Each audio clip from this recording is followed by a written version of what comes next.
안녕하세요. 필라테스 한윤쌤입니다. 오늘은 폼롤러의 효과가 있다, 없다 그 이야기를 조금 나눠보려고 합니다.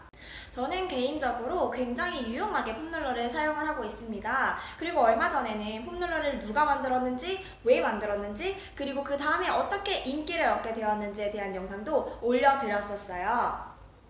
그런데 폼롤러의 효과가 있다, 없다 이거는 항상 논란이 되고 있는 것 같습니다. 그래서 오늘 한번 그 내용을 정리해 보려고 합니다.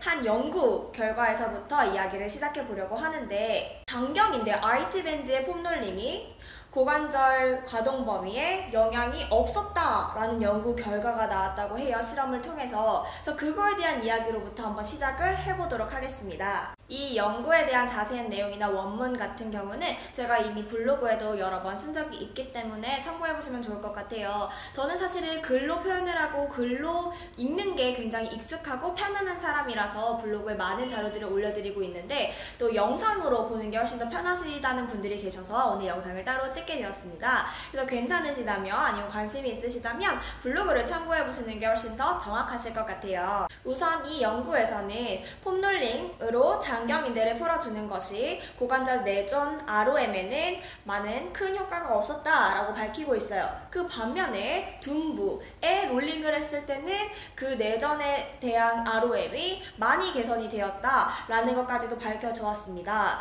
즉, 근육 조직에 나타내는 효과보다 장경인대와 같은 단단한 조직에 폼롤링을 했을 때 일어나는 효과가 훨씬 더 적었음을 알려주고 있죠. 자, 그러면 이러한 사실들을, 이런 연구 결과들을 접할 때마다 뭐야, 폼롤러가 효과가 없다고 맨날 하고 있는데 이렇게 생각하실 필요는 없을 것 같아요. 우선은 이 연구에서는 장경인대와 둔부의 폼롤링을 통해서 둔부인 효과가 컸지만 장경인대 폼롤링은 고관절 내전에 영향이 없었다라고 밝히고 있는데요. 제가 생각했을 때는 고관절 내전 ROM을 측정하는 방법으로서 모디파이드 오버 테스트를 여기서 쓰고 있어요. 그 테스트 말고, 그러니까 내전 말고 다른 근육들, 내전근 말고 다른 근육들을 테스트하는 방법도 써볼 수가 있었을 것 같고, 아니면 다른 관절, 고관절뿐만 아니라 뭐 무릎 관절이나 다른 데도 영향을 주었을 수가 있겠죠. 그래서 그런 부분들에 대한 연구는 이루어지지 않았기 때문에 아무 효과가 없어 라고 생각하시기에는 조금 성급할 것 같아요.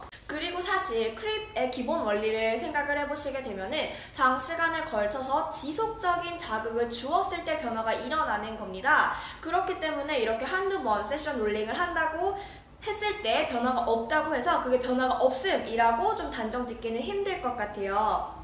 그리고 아마 장경인대 같이 단단한 조직보다는 이제 둔근처럼 근육 조직이 훨씬 더 변화를 빨리 일으켰을 가능성이 높겠죠.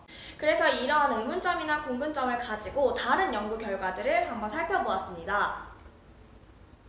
자, 그럼 폼롤러가 가진 장점은 무엇일까요? 우리가 왜 이렇게 열심히 폼롤링을 하는지 말이에요. 일단 폼롤링을 하면서 가해지는 압력은 리셉터에 자극을 주게 됩니다. 그래서 타이트한 조직을 조금 더 느슨하게 만들어주죠.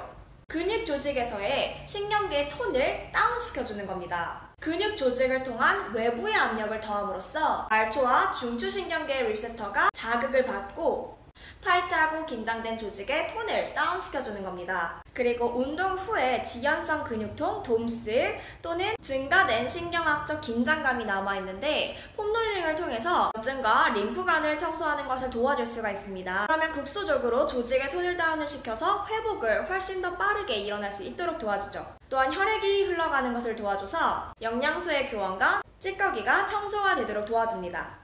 이 모든 것들은 전체적인 회복 과정을 빠르게 일어나도록 도와주고 반복적으로 실행을 해주시게 되면 강력한 회복 메커니즘이 될 수 있겠죠. 하지만 반응 조직, 스카 티슈를 직접적으로 사라지게 깨트려 줄 수는 없고요. 저희가 말하는 소프트 티슈, 연부 조직은 결코 소프트하지가 않아요. 굉장히 강한 구조물로서 구조를 바꾸기가 힘듭니다. 그래서 아마 처음에 말씀드렸던 그 연구 결과에서 큰 결과를 만들어내지 못했던 것 같아요. 이렇게 폼롤러에 대한 의견은 굉장히 다양하게 나와 있어요.